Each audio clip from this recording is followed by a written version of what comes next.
I only bear bad news today. I have the worst things to tell you. You know those stupid channels that like, we got 100 people and we all asked them this one question and then you watch like all 50 of them in one night? We did that. Everyone was asked like, what's like the worst date you've been on? And so everyone's talking about the worst date. I remembered. It wasn't something I was like carrying with me. I had totally blocked this out. It's the worst date I've ever been on and I need to tell someone because it's just so LGBT that I know someone else will relate to this and I need to not be alone. I need to not be alone, you know? Oh, this is like the worst. This is just the worst. It was a date between me and another human and it's nothing that they did. It was everything I did. It wasn't my, okay, I'm old enough now that like I can laugh about it, but like, wow, this was real life. If you're trans or gay, like tell me, like, do you have this in like the catacombs of your memory? Like, did you ever go on dates with people that you just wouldn't date today because like you're okay with your sexuality? And at the time, it's not like you were trying to hide who you are or change who you are. You just didn't know. You just didn't know, but it was shining through in ways where you were just so uncomfortable and so weird. Flashback, I'm like 15. I'm a sophomore in high school. I live in a community where we have like a pool, basketball court. It's not like a gated community, like anyone can go there, but like I'm the friend that has the pool. So people use me.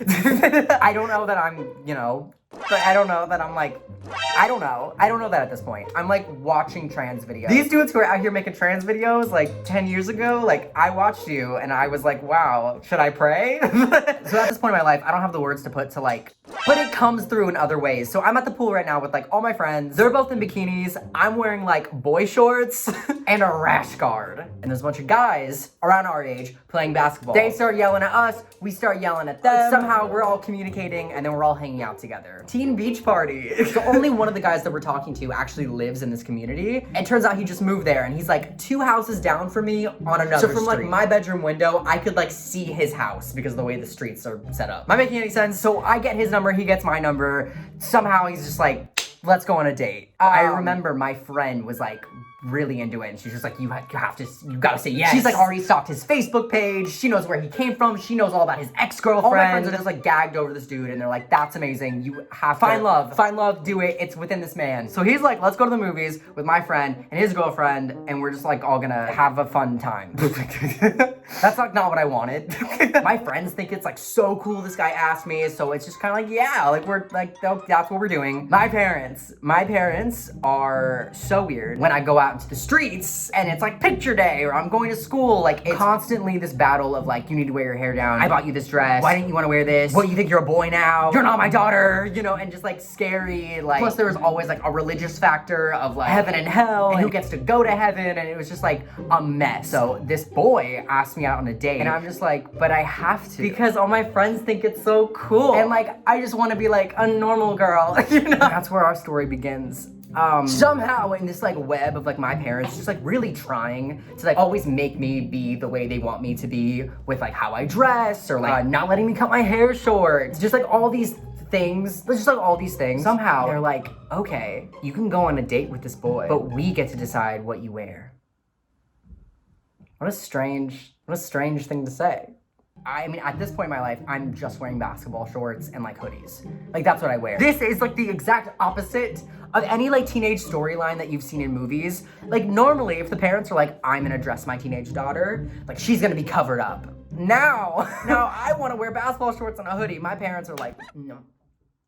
And they were consistently like, no, don't do that. Wear this. And it was like the worst thing you've ever seen. I just remember both my parents coming into my room and being like, okay, you can go on this date, but we get to pick out what you wear.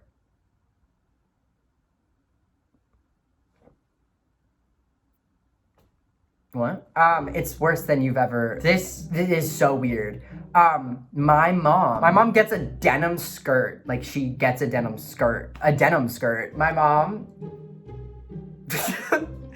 takes out this red denim jacket that's cropped, okay? She somehow obtains this denim skirt. Whatever was like the first week of school, my parents would guilt me into wearing things they wanted me to wear. So I'm sure I've worn skirts for like the first day of school. I'm pretty sure like my first day of like freshman year, like I was wearing a skirt. She obtains this denim skirt and she paints the British flag on it. I don't know why. He wasn't like British. Like that would be so weird, but like at least that would kind of make sense. Like there would be some sort of connection there. No idea. She paints the British flag on top of the stand. And I just remember like the day of my date, her having it draped over like a chair in the backyard and her just being like, oh my God, like I hope this dries in time. Like what? I don't know. And I was just like, that was just normal. Like I'm an only child, so there was no other kids in the house to be like, that's so weird. Don't do that. It was just like two people that I'm told are like above me and like have a say on my life that were like, this is what's going on. And I'm like, okay, yeah, this is what's happening. I don't know. And he's like, he texts me and he's like, I'm outside. And my parents are like, he has to come inside.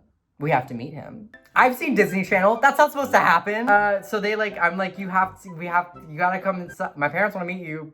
That all leads up to a complete blank in my memory. Oh, and I had to have my hair down. Like my mom flat ironed my hair. I constantly was having my hair either pushed up into beanies, hats, or just like a ponytail. Because I always wanted to cut short, but I was like, I don't know, good. Where like, I wasn't just gonna cut it on my own. Like if my parents said like, you can't do this, like I didn't do it. They said I'm not allowed to cut my hair, so I just like didn't.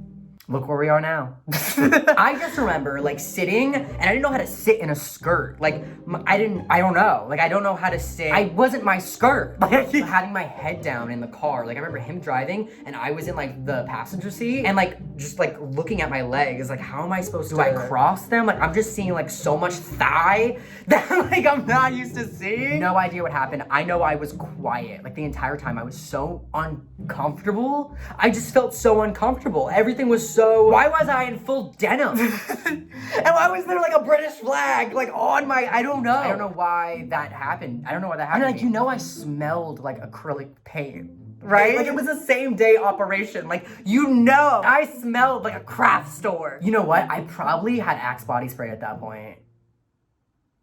Like, they must have thought I was so weird. I have no idea what movie we saw. I know we saw a movie. I know we went to Chili's after, because I've never been to Chili's before or after that experience. I know we went to Chili's. The only thing I do remember is walking to the movie theater, and this is like in like my local town center, and next to it was like a Sbarro's or like some sort of sub place where they have TVs outside so you can see any sort of sporting event that's going on currently. I was a big UFC fan growing up because I'm trans, I'm queer, and I grew up in Vegas. I'm LGBT. We're walking by the Sbarro and I see like all this like UFC event stuff going on. And looking back, that was like the one thing that was like me in this moment. Like being with this person, it was not me. Wearing this outfit is like not me. My hair down, like not me. This whole weird dance I was doing with my parents of them trying to like make me into this like a girl for this date, like not me. But seeing this like sporting event that I loved, I identified with, was the only me thing that I had seen in like what, the past 24 hours. And I must have been like so quiet like the entire time,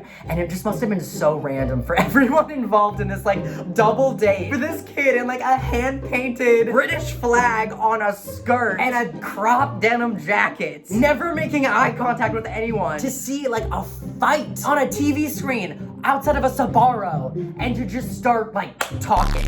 I just remember being like, oh my God, that's like Forrest Griffin. I'm like, oh yeah, like, this is a great fight. I've been looking to see this one. I must have been so weird because I remember I just like spewed facts and then I looked up and like everyone was just like you speak, but also you're talking about this, like these two things I'm looking at don't correlate. I like was so, I mean, I never talked to him again. He was my neighbor. I never talked to him again. He did have a little sister though that was in my grade, and I did realize I had a big crush. Oh, tea. If you want to know some tea, she was actually best friends with his ex that he had like broken up with since they moved, and she was always talking to me because I guess she didn't like have a good relationship with her brother because like I don't talk to him. And that was like such a weird interaction that we did have when we did speak. But she would always like stop me like in the halls and like try to get like the tea to report back to like her best friend, which was like his ex, and I would just be like, oh my God, you're talking to me. You know? That was like so weird. That was the weirdest date. That was the worst date I've ever been on. That was the worst date I've ever been on. And I think it was from that point on, I realized like I have to lie to my parents. You know? Like you just can't always tell the truth. I was like, you know what? Last time you painted a skirt. I can't trust you anymore. I'm just not gonna be upfront about how I'm feeling about anything. You know? I didn't come out until like, what, 4 years after that. could not be trusted. Please comment something down below. I need to know, like, what is that called? Like, what is that called that I experience? Like, there has gotta be a name for that. If you have a therapist, send them this video, ask them. If you want more traumatic childhood, teenage, queer experiences by Miles McKenna, I've written books. You can get them anywhere in the United States and Australia and New Zealand. They have a separate book. It's paperback. You can also buy it online. Target, Amazon, Barnes & Noble. Get the book. Tyler Oakley wrote the foreword, so you know it's gay approved. That's all I have to say to your faces. I think I've said a lot. Like this video. If I ever spawn children in the future and you're watching this on some sort of futuristic device, hi, it's Dad. I will never do that. I will never do that to you. You can wear whatever you want, and I won't paint, and I will not paint the national flag of the United Kingdom on anything you own. Anything. Promise. This is the worst. Okay, I have to leave. Bye. Miles has good manners, and that's what matters. Miles has good manners.